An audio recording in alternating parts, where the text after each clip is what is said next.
नमस्कार। प्रस्तुत है आज का चिंतन।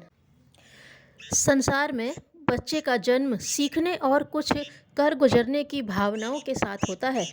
जिस प्रकार एक नन्हे से पौधे में फलने फूलने की समस्त संभावनाएं छिपी रहती हैं, ठीक उसी तरह बच्चे में भी सभी मानवीय गुण मूल रूप से समाविष्ट रहते हैं।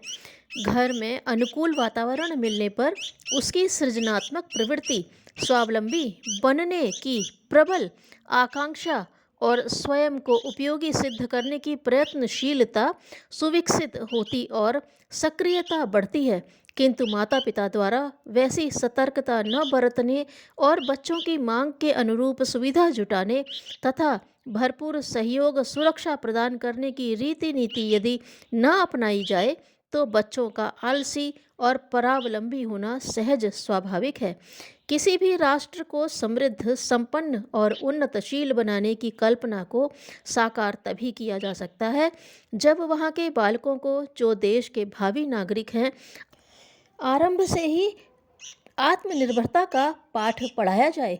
बच्चों का स्वावलंबी और सुसंस्कारी बनाना देश की भावी आर्थिक एवं नैतिक व्यवस्था को सुदृढ़ सशक्त करना है। विश्व प्रसिद्ध मनोविज्ञानी वॉटसन के अनुसार अभिप्रेरणा का सिद्धांत इस तथ्य को उजागर करता है कि व्यक्ति के लिए जीवन के प्रथम 5 वर्ष बड़े ही महत्वपूर्ण समझे जाते हैं, क्योंकि मनुष्य को जो कुछ बनाना होता है प्रायः उसकी आधारशिला इसी समय अवधि में रखी जाती है। इसके उपरांत तो विकास क्रम को बल मिलता रहता है। नींव कमजोर रहेगी तो इमारतें भी जल्दी ही खंडहरों में परिवर्तित होती चली जाएंगी। यदि बालक को इन्हीं दिनों में आत्मनिर्भरता का अभ्यास करा दिया जाए तो उसका भविष्य सब प्रकार से सुंदर और उज्जवल बन सकता है। प्रायः देखा जाता है कि बच्चे को किसी खिलौने से खेलने की आवश्यकता होती है तो उसे लाने के लिए दूसरे कमरे में जाना नितांत आवश्यक है। ऐसी स्थिति में वह अपनी माँ को पुकारने और खिलौने ले आने का आग्रह करने लगता है। माँ उसकी आकर्षक आवाज़ में फंसकर उसकी मांग को पूरा कर देती है। यहीं से बालक के अंतर्मन में एक ग्रंथि बन जाती है और वह अपना हर काम माता पिता पर टालने की कोशिश में लग जाता है। यही मनोग्रंथि जब आदत में शुमार हो जाती है तो बच्चा बड़ा होकर भी अपने छोटे मोटे कार्य के लिए माता पिता पर ही अवलंबित रहने लगता है। पर निर्भरता उसके स्वभाव का अंग बन जाती है। फलतः ऐसे बच्चे क्रोध और चिड़चिड़ेपन के शिकार होते हैं और दूसरों के आश्रित रहकर अपनी सक्रियता खोते चले जाते हैं। माता पिता पर अत्यधिक निर्भर रहने वाले बच्चे प्रायः आलसी स्वभाव के बनते और अपने ऊपर सौंपे गए उत्तरदायित्वों से मुख मोड़ने लगते हैं। कुछ काम करेंगे भी तो व्यवस्था अथवा हानि की आशंका को देखते हुए ही, अन्यथा काम से बचने के लिए अनेकानेक तरह के बहाने गढ़ेंगे।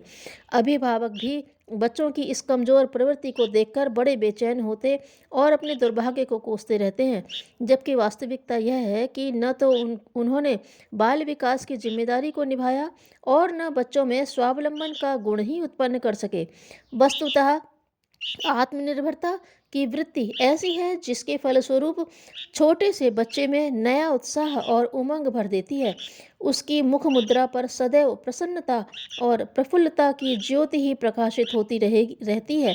इतना ही नहीं, वह दूसरे बच्चों के सम्मुख अपनी गौरव गरिमा भी अनुभव करने लगता है। ऐसे बच्चे जीवन में हमेशा हंसमुख, फुर्तीले और सक्रिय बने रहते हैं। अब प्रश्न उठता है कि बालकों में आत्मनिर्भरता का बीजारोपण कैसे किया जाए। अभिभावकों और माता-पिता उक्त प्रयोजन की आपूर्ति में बड़ी सराहनीय भूमिका निभाते हैं, क्योंकि जन्मदाता होने के कारण उनका प्रथम संपर्क उन्हीं से होता है। उन्हें इस तथ्य से भली भांति परिचित होना चाहिए कि बच्चे की सेवा, सहायता करना और दिशा निर्देश देना एक बात है, किंतु आत्मनिर्भर बनाना सर्वथा दूसरी। बच्चों से काम कराने और सहयोग लेने की कला का ज्ञान भी उन्हें होना चाहिए। सुगृहिणी की सुव्यवस्था का उपक्रम भी इसी आधार पर बैठता है। बच्चों का मनोबल बढ़ता और घर का काम संभालने की वृत्ति का विकास भी होता है।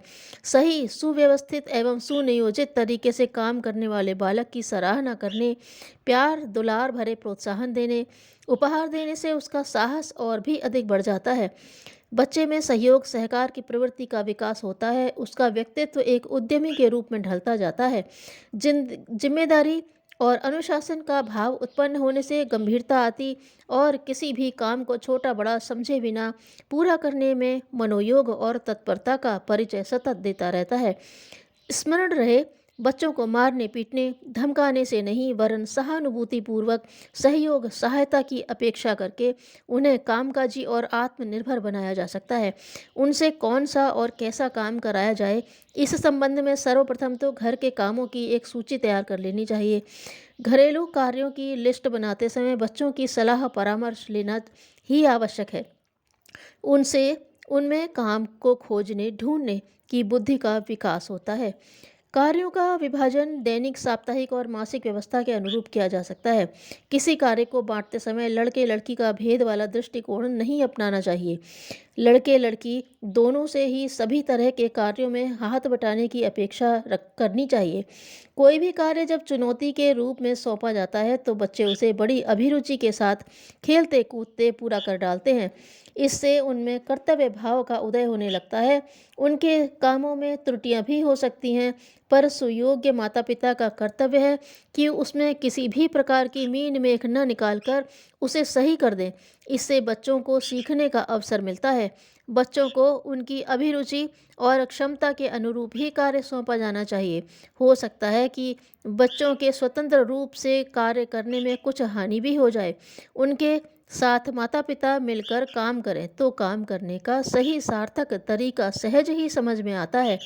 बच्चे यदि किसी काम को जल्दी और सही ढंग से निपटा लेते हैं तो उन्हें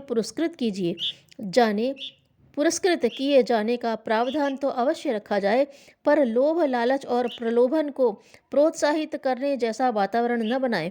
अन्यथा बच्चे में ऐसी बुरी आदत भी पड़ सकती है कि अगली बार काम करने से पूर्व ही अनौचित्यपूर्ण मांग करने लगे। किसी बच्चे से काम करवाने का एक तरीका यह भी है कि उसे जिम्मेदारी सौंपी जाए और समय समय पर उसे याद दिलाते रहा जाए। साथ मिलकर काम करने से वे और भी अच्छी तरह सीख जाते हैं। आत्मरक्षा के लिए संगठन सर्वोपरि शस्त्र है। धन्यवाद।